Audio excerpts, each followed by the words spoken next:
Hello प्यारे विद्यार्थियों, मैं आपका अपना कैलाश कौर। आज कुछ साइंस के महत्वपूर्ण प्रश्न हैं जो आपके लिए इस वीडियो में लेकर आया हूं। आपका ध्यान किधर है? आपका हीरो इधर है। तो देखिए क्या है प्रश्न। आज महाशिवरात्रि के पर्व पर मैं आपके लिए साइंस के महत्वपूर्ण प्रश्न लेकर आया हूं। महाशिवरात्रि पर्व की आप सभी को मेरी ओर से और मेरे चैनल परिवार की ओर से सभी को हार्दिक शुभकामनाएं। महादेव की कृपा आप पर दिन दुनी रात चौगुनी बनी रहे और देवों के देव महादेव महादेव, हर हर महादेव, घर घर महादेव। तो प्यारे विद्यार्थियों देखिए क्या है प्रश्न। ठीक है, अब एड्स वायरस का नाम लिखिए। एड्स वायरस का नाम लिखिए। तो एड्स वायरस का नाम है HIV। एड्स वायरस का नाम क्या है? HIV यानी ह्यूमन इम्यूनो वायरस। क्या है? Human immuno virus.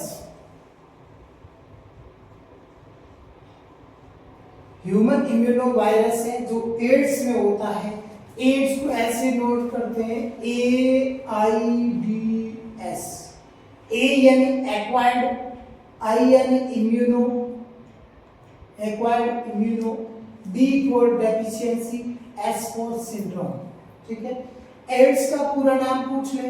एड्स का पूरा नाम एक्वायर्ड इम्यूनो डेफिशिएंसी सिंड्रोम। क्या है? एड्स का पूरा नाम है एक्वायर्ड इम्यूनो डेफिशिएंसी सिंड्रोम। और एड्स के अंदर जो वायरस होता है जिसके कारण ये बीमारी दूसरे में ट्रांसफर होती है यानी स्थानांतरित होती है, वो वायरस कौन सा है? ह्यूमन इम्यूनो वायरस यानी HIV है। क्या है? HIV। दूसरा प्रश्न है क्या विद्यार्थियों, मास्टर ग्रंथि का नाम क्या है? मास्टर ग्रंथि का नाम है पीयूष ग्रंथि। क्या नाम है भैया? पीयूष ग्रंथि।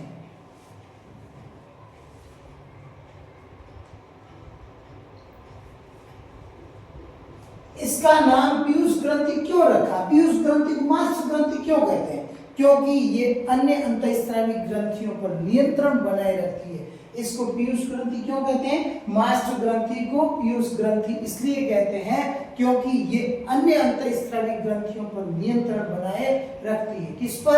अन्य अंतःस्रावी ग्रंथियां। अन्य अंतःस्रावी ग्रंथियां कौन कौन सी हैं तो उनको याद कर लेना। तो देखिए ये कमेंट्स में बताना कौन कौन सी अन्य अंतःस्रावी ग्रंथियां हैं, उनके नाम लिखकर कमेंट्स बॉक्स में मेरे को जरूर बताना कि गुरुजी ये, या सर जी ये, या अध्यापक जी ये अन्य अंतःस्रावी ग्रंथियां हैं। अब अगला प्रश्न है, उस हार्मोन का नाम लिखिए जो संकटकालीन परिस्थितियों में सामना करने के लिए तैयार करता है।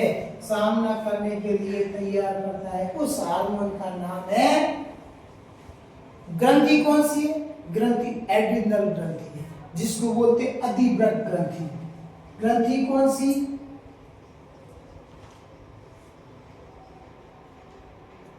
अधिवृक्क ग्रंथि। इससे हार्मोन स्रावित होता है ना, adrenaline. Adrenaline hormone, adrenaline hormone ये हमें संकटकालीन परिस्थितियों में सामना करने के लिए तैयार करता है। इसको करो या मरो हार्मोन भी बोलते हैं। इसको क्या बोलते हैं? करो या मरो हार्मोन बोलते हैं। देखिए कभी कभी मैच खेलते हैं ना, क्रिकेट का मैच या फुटबॉल गए, वॉलीबॉल कोई भी देखते हैं, अंतिम क्षणों के अंदर ऐसी परिस्थिति बन जाती है करो या मरो। देखिए क्रिकेट का मैच है तो बॉलर के ऊपर ये स्थिति आ जाती है कि वो उसकी यदि ये एड्रिनलिन हार्मोन किस ग्रंथि से स्रावित होता है? अधिवृक्क ग्रंथि। अधिवृक्क ग्रंथि को इंग्लिश में एड्रिनल कहते हैं। क्या बोलते हैं? एड्रिनल। इससे स्रावित होने वाला हार्मोन है एड्रिनलिन। ये यदि काम करना बंद कर दे तो आप मैच हार जाओगे। और यदि आपकी संकटकालीन परिस्थितियों में ये ग्रंथि ये हार्मोन स्रावित करती है, ये एक्टिव रहता है, करो या मरो, तो उस परिस्थिति के आप मैच जीत जाएंगे। तो यहाँ पे उस हार्मोन का नाम लिखिए जो संकटकालीन परिस्थितियों में सामना करने के लिए तैयार करते हैं। तो प्यारे विद्यार्थियों, वो हार्मोन है एड्रिनलिन हार्मोन, और किससे स्रावित होता है? अधिवृक्क ग्रंथि से। अधिवृक्क ग्रंथि को इंग्लिश में एड्रिनल बोलते हैं। क्या बोलते हैं? एड्रिनल। और इस हार्मोन को करो या मरो हार्मोन कहते हैं। अब देखिए कह रहा है उभयलिंगी पुष्प के उदाहरण जिसके अंदर स्त्री केसर और पुंकेसर दोनों एक ही के अंदर स्थित होते हैं या उपस्थित होते हैं, उसे बोलते हैं उभयलिंगी पुष्प। उभयलिंगी पुष्प जिसमें स्त्री केसर और पुंकेसर दोनों एक ही में उपस्थित हो या विद्यमान हो, तो वो होता है उभयलिंगी पुष्प। उभयलिंगी पुष्प का उदाहरण क्या रहेगा? उदाहरण रहेगा गुड़हल, गुड़हल व सरसों, गुड़हल व सरसों। देखिए आपको कोई गलत शब्द बोलते हैं तो क्या आता है? आपको गुस्सा आता है। तो ये क्या है? गु, और ये क्या है? स, गुस। तो वर्ड याद रख लेना है। यदि अपने को कोई डांट देता है तो अपने को गुस्सा आता है, गुस्सा। तो आ की मात्रा हटा देना, आपको पता चल जाएगा इसका ट्रिक। गुस्सा, गु यानी गुड़हल, सा हटा देना यानी स यानी सरसों। ठीक है, तो ये इसका ट्रिक रहेगा। अगला है प्यारे विद्यार्थियों एक लिंगी पुष्प के उदाहरण। एक लिंगी पुष्प के उदाहरण है पपीता और तरबूज। पपीता व तरबूज, तरबूज या इसको अपन कलिंगा बोलते हैं। पपीता, जैसे गली के अंदर ठेले वाला आता है, बोलता है पपीता तरबूज ले लो, पपीता ले लो, पपीता। तो ये एक लिंगी पुष्प के उदाहरण है। किसके उदाहरण है? एक लिंगी पुष्प के उदाहरण है। इसको याद रखेंगे तो पत, अपन आटा सेकते हैं ना तो उसकी पत बनती है। क्या बनती है? पत। तो यहाँ पे एक लिंगी पुष्प के उदाहरण रहेंगे पपीता व तरबूज। अब रजोधर्म में रजो निवृत्ति क्या है? तो प्यारे विद्यार्थियों ये आपके बहुत ही महत्वपूर्ण परिभाषा है, और ये परिस्थितियां ये परिभाषाएं क्या है? रजोधर्म और रजो निवृत्ति। तो देखिए रजोधर्म मासिक चक्र का प्रारंभ होना, मासिक चक्र का प्रारंभ होना, यानी मासिक चक्र यानी ऋतुस्राव।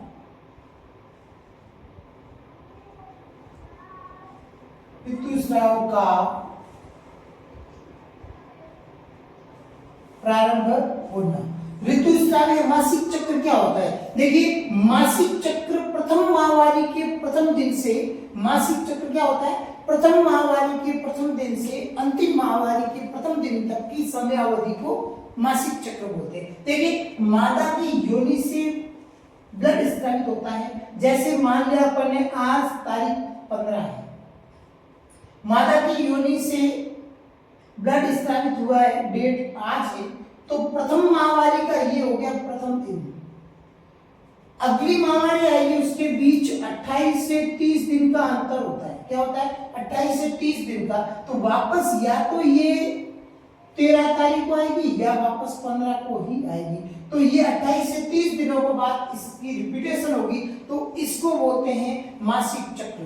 प्रथम माहवारी के प्रथम दिन से अंतिम माहवारी, यदि 13 तारीख को आ गई तो 13 फर्स्ट दिन होगा, 15 तारीख को वापिस मादा की योनि से ब्लड स्रावित हुआ तो पहला दिन या तो 13 तारीख होगा या 15 तारीख होगा, दोनों में से कोई एक होगा, दोनों ही। इनके बीच की समयावधि क्या होती है? 28 से 30 दिन। ठीक है, तो प्रथम माहवारी का प्रथम दिन 15 तारीख, अंतिम माहवारी का प्रथम दिन 13 या 15, दोनों में से कुछ हो सकते हैं। क्यों हो सकते हैं? क्योंकि यहाँ टाइम दे रखा है 28 से 30 दिन की समयावधि, इसको बोलते हैं मासिक चक्र। इसमें माता की योनि से क्या स्रावित होता है? रक्त। अब ऋतु स्राव, ऋतु यानी माता की योनि से रक्त का स्रावित होना, इसको बोलते हैं ऋतुस्राव, यानी ऋतुस्राव का प्रारंभ होना। मासिक चक्र का प्रारंभ होना या ऋतुस्राव का प्रारंभ होना क्या कहलाता है? रजोधर्म। अब रजो निवृत्ति क्या है? रजो निवृत्ति क्या है?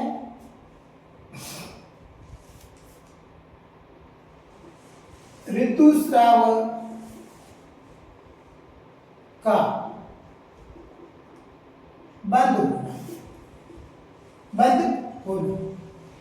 रजोधर्म मासिक चक्र का प्रारंभ होना और ये 45 से 50 की अवस्था में